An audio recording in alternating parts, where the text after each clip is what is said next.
Hello, good morning everyone. From today we are started objectives of commerce subject.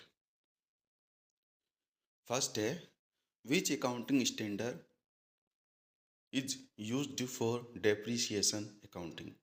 Depreciation accounting के लिए कौन सा accounting standard AS use किया जाता है? तो आंसर रहेगा सी AS 6.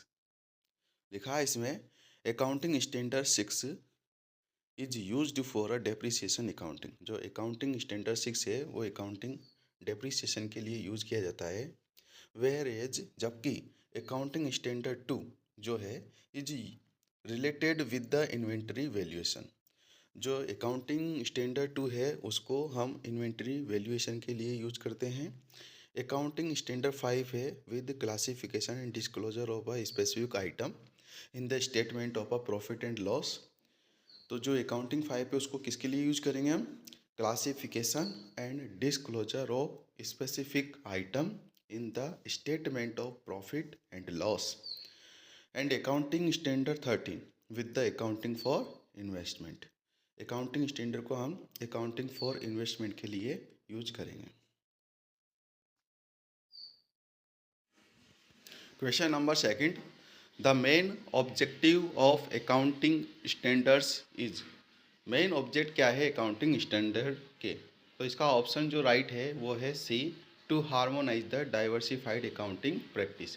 कि जो अकाउंटिंग स्टैंडर्ड होता है वो अकाउंटिंग प्रैक्टिस में क्या लाता है? हार्मोनाइज लाता है, मतलब सिमिलरिटीज लाता है। ये इसका उद्देश्य होता है। और भी इसके उद्देश्य होते हैं जो इस तरह से हैं कुछ। The primary objective of accounting standards are, पहला है to provide a standard for the diverse accounting policies and principles. Accounting principles and policies के लिए जो यहाँ प्रोवाइड किए जाते हैं वो सिमिलरिटीज होती है। सेकंड है to put an end to the non comparability of the financial statement. ये भी इसका ही एक ऑब्जेक्टिव है। थर्ड है यहाँ पे to provide the standards which are transparent for users. जो यूजर्स के लिए ट्रांसपेरेंट रहते हैं उसको भी प्रोवाइड किया जाता है। फोर्थ है to provide a suitable starting, कि अकाउंटिंग की जो है अच्छे से क्या हो, इसका पॉइंट जो है सूटेबल रहे। किसके लिए? अकाउंटिंग के लिए। तो यहाँ पे ये सुविधा उपलब्ध करवाई जाती है एएस में।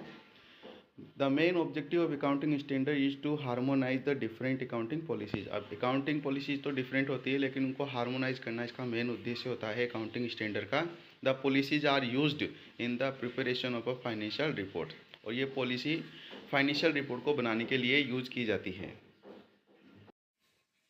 Question number 3, prefix of C S of members of the Indian Institute has been granted by the ICSI on. कब किया गया था?